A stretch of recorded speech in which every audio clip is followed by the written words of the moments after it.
leads us ведет нас to that level of consciousness на этот уровень сознания, where you get into the experience.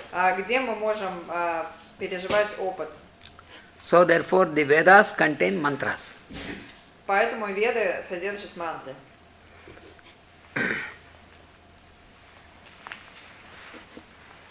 So I think all of you know that there are 4 Vedas. Мы знаем, что, наверное, многие из нас уже знают, что и существует 4 веды. Это Риг-веда, пишет, Ананта Кришна пишет на доске Риг-веда, Яджур-веда,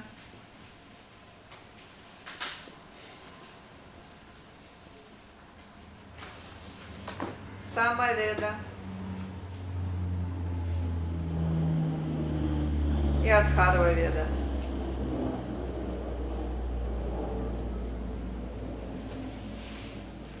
So these are the 4 divisions or 4 classifications of the Vedic mantras. Это 4 раздела или 4 классификации ведических мантр.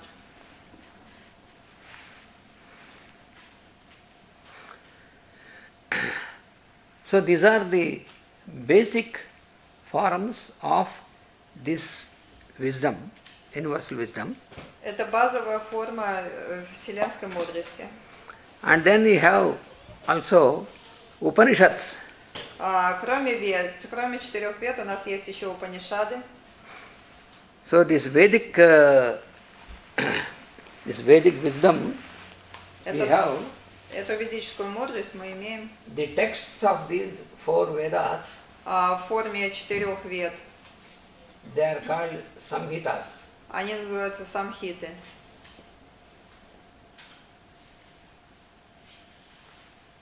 Samhita means the collection in a particular form. Самхита означает собрание в определенной форме. And in the Vedic literature, from this you have also the next level of literature, they are called И есть следующий уровень литературы.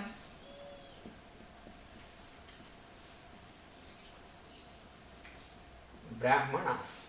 Который называется брахманы. That is also Vedic text. Это тоже ведические тексты. So first Значит, сначала идут самхиты. Samhitas, second is Brahmanas. Следующий уровень это брахманы. So each Vedas it has its own Brahmanas. А у каждой веды есть своя брахмана. And the third text is Третий уровень текстов это Aranyaka. араньяки. Aranyakas. And the 4th class of texts И 4-й пласт текстов это Upanishads. Упанишады.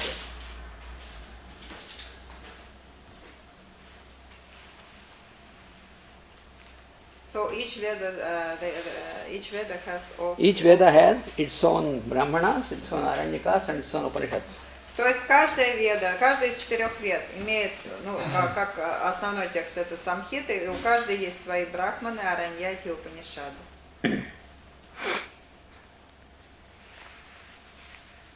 So Upanishads also they contain the mantras from the Vedas. Упанишады тоже содержат мантры из вед.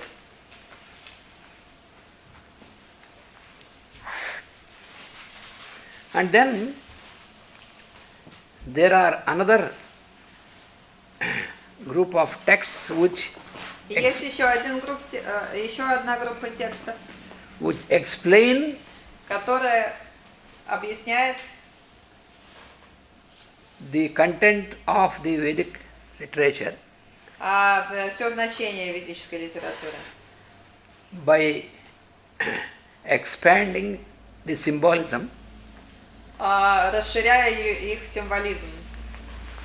and those texts И эти тексты they are called Puranas. называются Пуранами.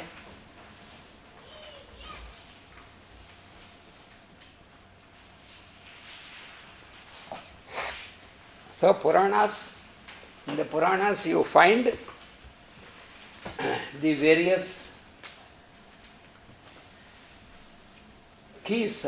In Puranas give you, Пураны дают нам ключи. they unlock Они открывают and give you all the allegories what you find in the Vedas. Они открывают нам значение всех аллегорий, которые мы находим в Ведах.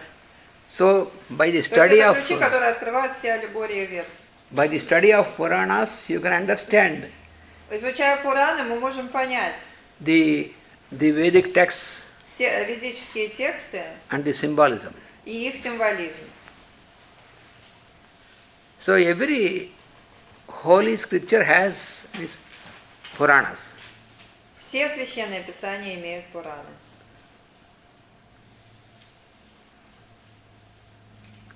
In Puranas also you find the use of the mantras. И в Пуранах мы также находим использование мантр.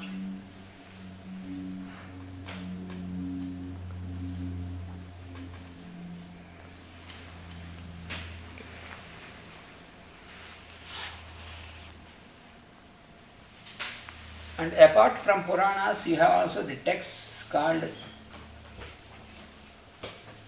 Itihasas.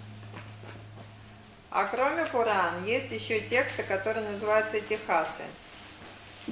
Itihasa means the historical texts. Тихасы – это исторические тексты.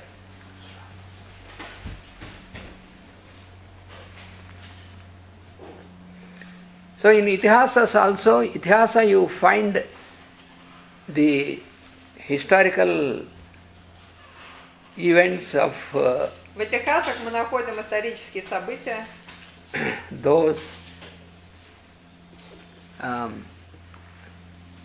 who have lived according to the Vedic type of истории тех, wisdom кто жил в полном соответствии с ведической мудростью. in a chronological Находим их, все эти события в хронологическом порядке. and the events which have happened that are recorded in Itihasas. И все, что происходило в этой области, оно записано в Itihasах.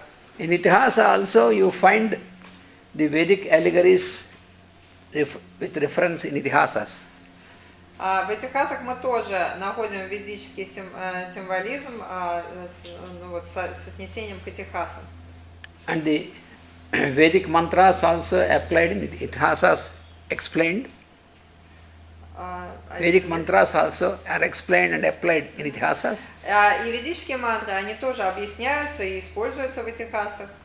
So through Itihasa and through Puranas, То есть через Itihасы и Пураны it is easier for us для нас легче to get into the realization, into the understanding of the Vedic wisdom. подойти к пониманию ведической мудрости. Through Itihasas. Я как перевожу, забываю начало. И Пураны и Itihасы помогают нам подойти к физической мудрости. Самой тоже хочется воспринять хоть что-то.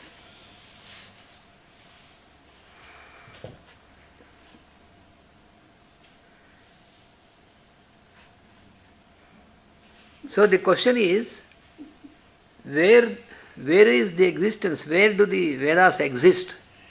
Возникает вопрос, а где эти веды существуют? Then immediately we say they exist in the textbooks. Напрашивается ответ, вот они в текстах вед, ведических книг, они существуют.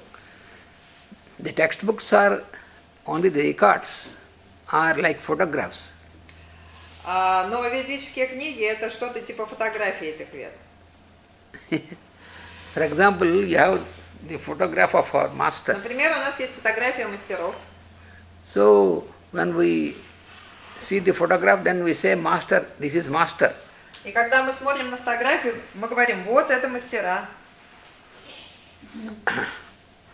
But it means that, yes, it is also master, but it means that when we look at the photograph, then we can have in our thought, in our mind, the photo of the impression of master. И это утверждение, что да, это мастера, в принципе, оно частично верное. Но надо же понимать, что когда мы смотрим на фотографию, говорим, что это мастера, мы не имеем в виду, что вот это мастера. У нас в голове возникает образ этих мастеров, и фотография относит нас к этому образу живых мастеров. So in the same manner, when we have the text of the Точно Vedas, так же, когда мы смотрим на тексты Вед, so this gives us это дает нам a connection to the real Veda which is there existing. это соединяет нас с этой истинной мудростью, которая находится где-то в другом месте.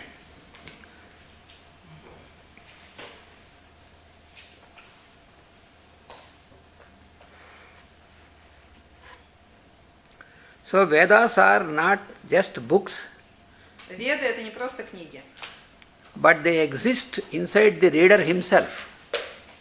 Inside the one who reads the Veda is inside. Они, место их истинного существования, они существуют внутри того, кто их читает. And by reading the mantra of the Vedas or Upanishads, И когда мы читаем мантры Вед или Упанишад, then it brings out the inner light what is there in us. That is the purpose. они актуализируют внутренний свет в нас. И в этом их истинная задача. So it is explained in this text that Veda exists in the reader. И в этих текстах объясняется, что Веды существуют внутри читателя. In the form of potentiality. В форме потенции, потенциала.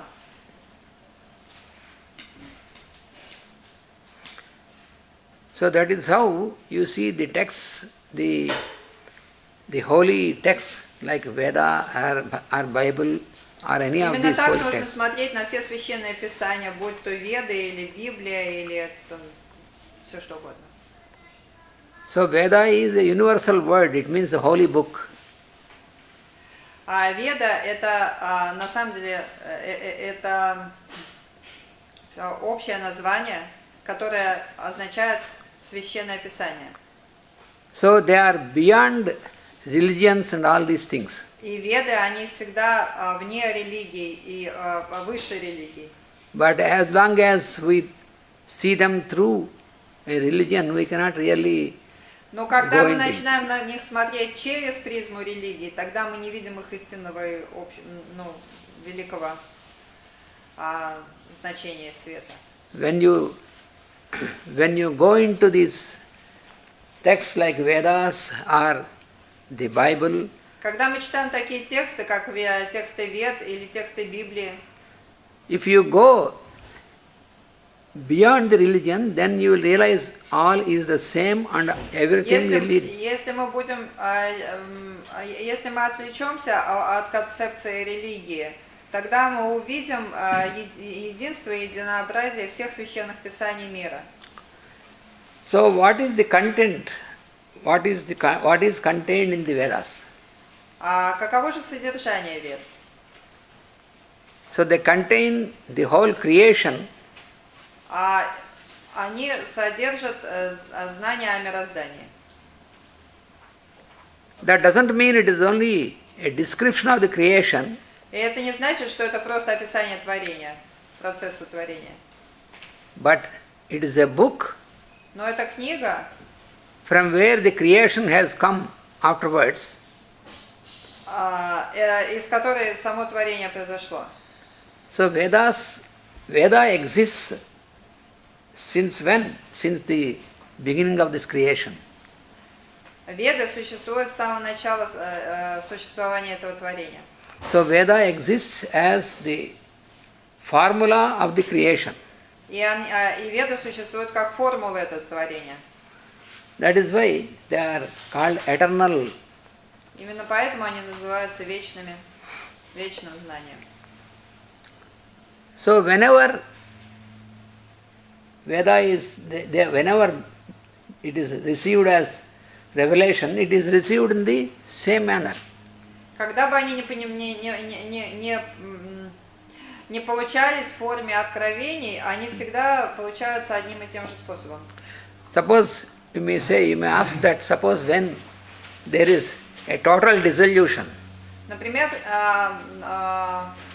подумаем о таком моменте, когда будет полное растворение этого мира. as you find in the Puranas or in the Bible, И эти моменты, они описываются и в Пуранах, и в Библии, when everything is dissolved когда все разрушается и все исчезает.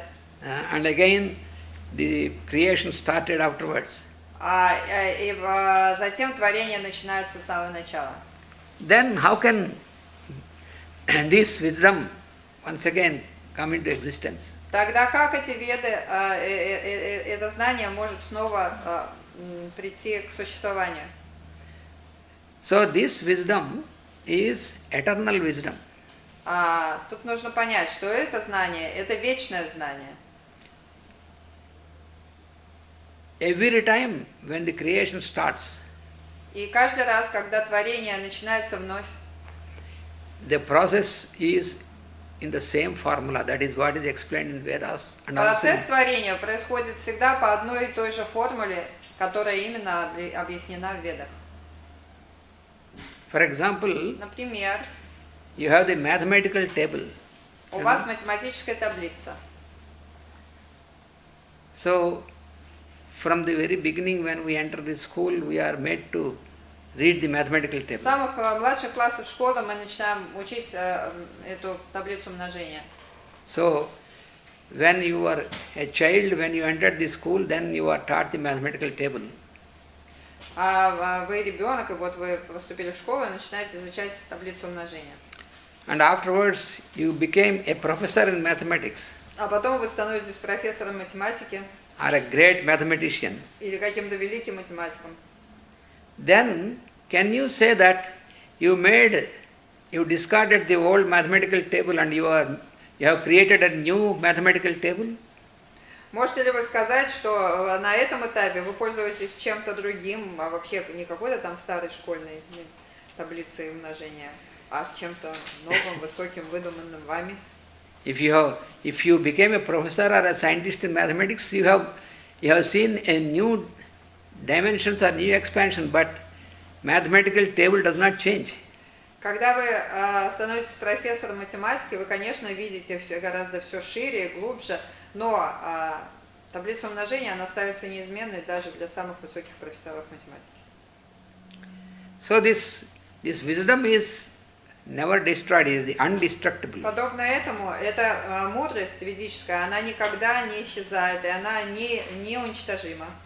You may destroy the whole texts on the earth, but the wisdom is not destroyed. Вы можете уничтожить все материальные тексты этого мира, но ведическое знание, оно не будет уничтожено.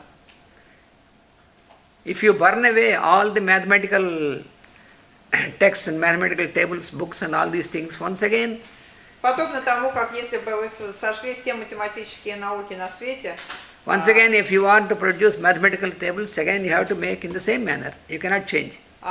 и вот снова начали создавать математику, вы пришли к той же самой таблице умножения, и никакой другой вы бы все равно не выдумали, потому что она существует как данность.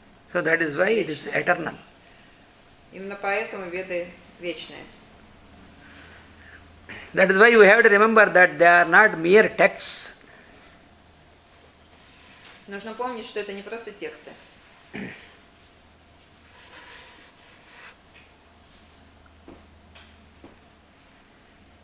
What about how we have to understand about the scriptures of the world? Как вообще нужно понимать Священное Писание мира?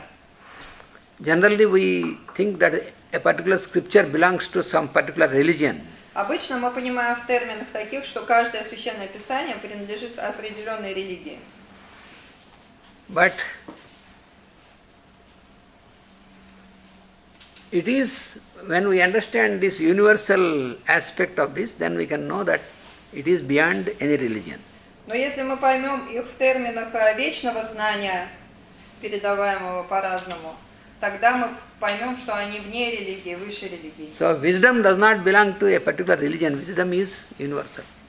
Потому что мудрость, она вообще никогда не принадлежит никакой религии, она всегда универсальна.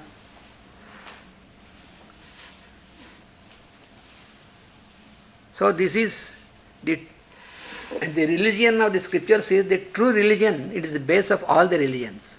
Потому что религия всех священных писаний – это истинная религия, и она религия выше всех религий. So the Puranas, the Puranas and Itihasas are composed by the rishis. Пураны и Itihасы, их создали риши, мудрецы. So the Itihasa literature and Purana literature, they came subsequently. Литература Пуран и Itihas они пришли одна за другой. The first and foremost of Itihasa Самая первая Itihasa is это Ramayana. Рамаяна.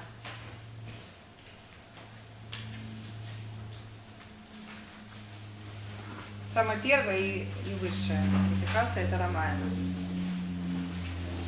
Ramayana is an Itihasa because Рамаяна является Itihasой, потому что it has given the stories of those, especially that is about Rama and Sita, but also their predecessors. Their predecessors. That means their prior generations. Она является Itihasой, потому что, несмотря на то, что она дает историю Рамы и Ситы, конечно, но она также дает историю всех предшественников, всего, что этому предшествовало, предшественников. So this gives not only the story, but it gives how they lived according to the Sanatana Dharma. That means what it is given by Veda, how we have. И самое главное, что она дает не просто историю, историю Рамы и Ситы, она дает знание о том, как люди жили согласно Санатана Дхарме.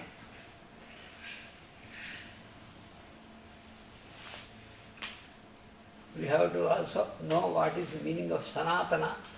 Нам нужно понять значение слова Санатана.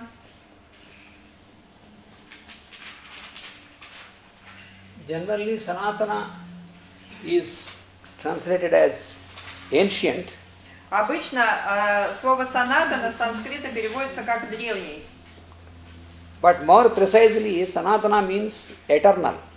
Но более точное значение этого слова – это вечный. So Sanatana Dharma means Таким образом, Санатана Дхарма означает law eternal. Вечный закон.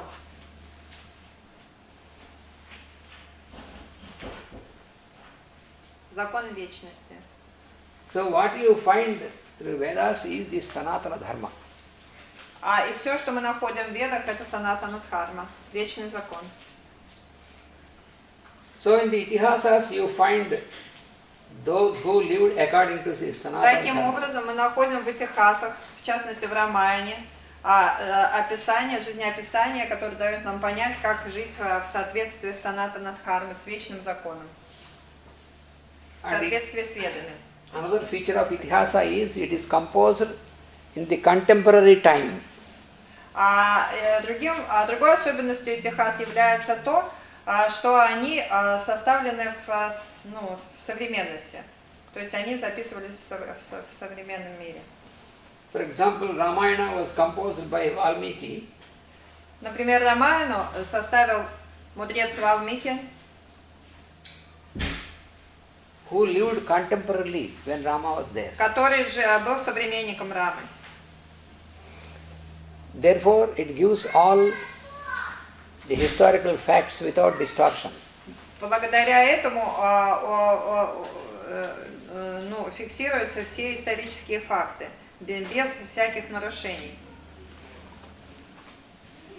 In the same manner, you have another Itihasa, very famous Itihasa. Другая очень великая Itihasa, очень that is Mahabharata. Очень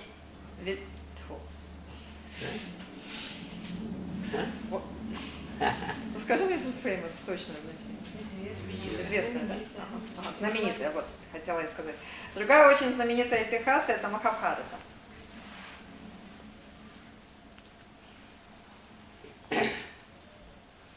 It is also composed by the famous Rishi Vedavyasa. Махабхарату составил очень великий мудрец своего времени, Ведавьяса, And his disciples, и его ученики, who were contemporaries которые были современниками to Lord Krishna. Господа Кришны.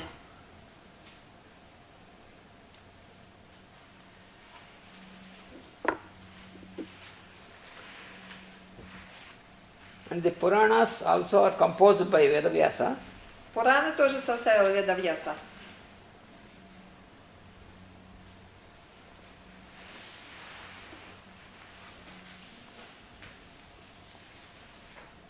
It is an expansion of what was given the basic Purana by his father. Это Пураны были, в общем, начал Пураны писать отец Ведавьясы, а потом они дописывали то, что было начато им.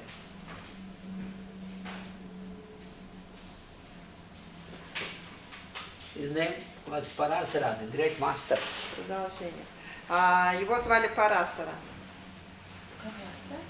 Да. The father of Vedavyasa. Да.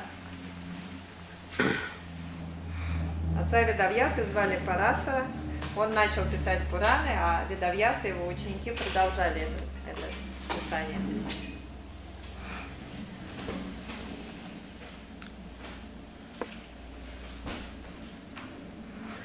So the Puranas are 18 in number.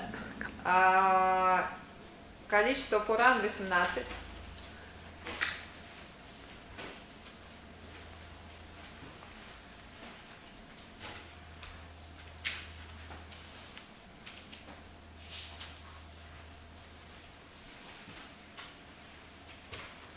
So now, we will go more deeper into about these Vedas. А теперь мы немножко глубже пойдем в Веды, углубимся в Веды.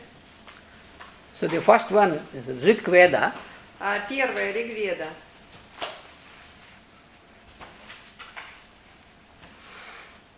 Rig means mantram, the word. Означает мантра, слово. So in the Rig Veda you find suktas. В Ригведе мы находим шукты.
Шукты. Sukta. So suktas are prayers Шукты – это молитвы,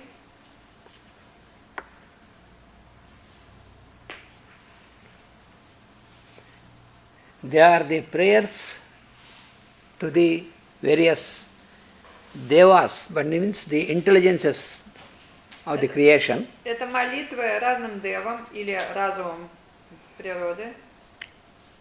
Like for example,